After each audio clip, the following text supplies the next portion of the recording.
If you don't know how much to drop your calories by when you're going on a diet, well, I made this video today so you can find out exactly why you should actually not drop your calories by as much as you think, and the other things that you want to consider so that you can also drop your calories not only through your diet, but with a bit of movement. All right, let's get into it. So first of all, we need to go through the basics, which is that you need a baseline of calories to survive every day.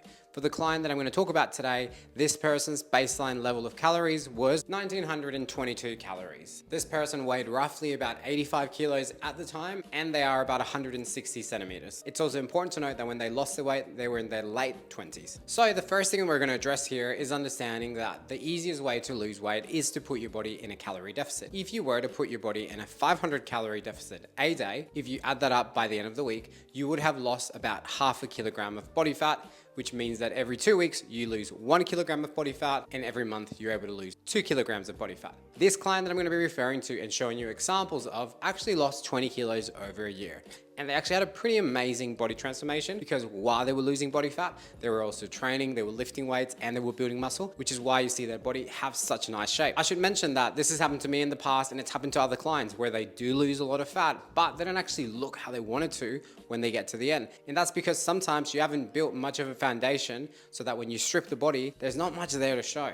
And what this client did that was so good was that they actually took the time to build muscle while they were losing fat. So I put this particular client on a 385 calorie deficit to her diet, which means that brought her overall calories to 1,537 per day. Now, I'm gonna explain why I did that. I don't always love the idea of dropping somebody's calories down by 500 calories because to the average person, that might mean that they are missing out on an entire meal, or it can just make too big of a change to their current lifestyle. Remember, most people that come and see me when they first start trying to lose weight, the same way that you might be, they often don't have the best eating habits. They're probably eating a lot of takeout, and they're eating a lot of high calorie, low volume foods. So not only am I really looking for them to drop their calories, but I also need to try and implement good eating habits. I need them to start having their meals regularly. Most people seem to skip breakfast, and I need them to start swapping over to high volume, low calorie foods. Now, because I told you at the start of the video, we want people to be on about a 500 calorie deficit per day so that they can lose 500 grams of body fat at the end of every week. So I got this person to bump up their steps by 2,500 steps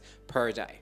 This person at the time was not overly sedentary. They were getting about 6,000 to 8,000 steps per day. So this brought up their step count to about 10,000 to 11,000 steps every single day. Now, it's important to note that a lot of people will throw around the term that you have to hit 10,000 steps every single day. And even though that can be helpful for some people, it's really going to be relative to how many steps you're already taking. If you're someone who's super sedentary, you might not even need to go up to 10,000 steps to start burning some extra calories. You might just go from 2,000 steps to 5,000 steps a day.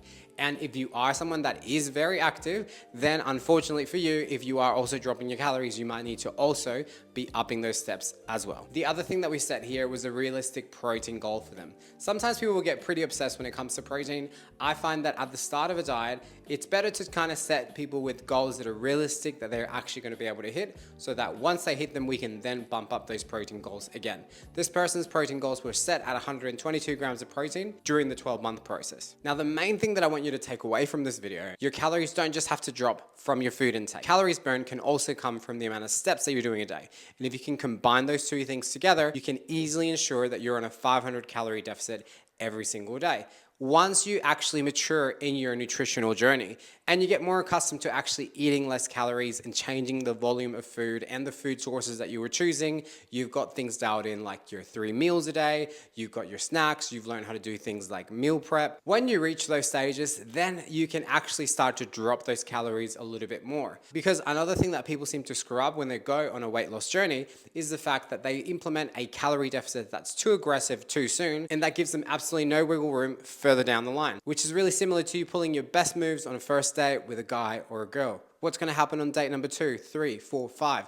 You got to save something for later on down the track. I often don't like having to change my clients' calories until I actually see them stall with their progress. And before we even do that, we make sure that we're doing things properly, like making sure we're measuring food accurately, making sure that we're hitting our macros appropriately, making sure that we're getting a good balance between carbohydrates, proteins, and fat. Because doing all of these things first and making sure we're being accurate with them allows us to delay the process of actually having to cut calories more and more and more. This specific client didn't have to change their calories over the 12 months, but what I do have to say is is that this client's training volume did increase over time. You see, when they first started trying to lose weight, they were only training 2 to 3 times a week. And by the end, they were training 5 to 6 times a week. So they were getting extra movement with more steps being taken on a daily basis and with more training load, lifting heavier weights, which means that their body probably started requiring more calories. But because we didn't bump up their calories, they probably got an extra bit of calorie burn from that as well. All in all, what I recommend for most people when they're trying to lose weight is to try and drop your calories by about 300 to 400 calories from your food and try and add 100 calories burn with steps every single day. To give you an example, an 80 kilogram person will generally burn about 100 calories for every 2,500 steps taken. So making sure that you're having a good mixture of high steps and a calorie deficit with your diet is going to ensure that you stay in a 500 calorie deficit per day without having to starve yourself, which will allow you to see both results and find a plan that's actually sustainable for you. Now, if you're not sure how many calories you should be eating, I have a free calorie calculator link below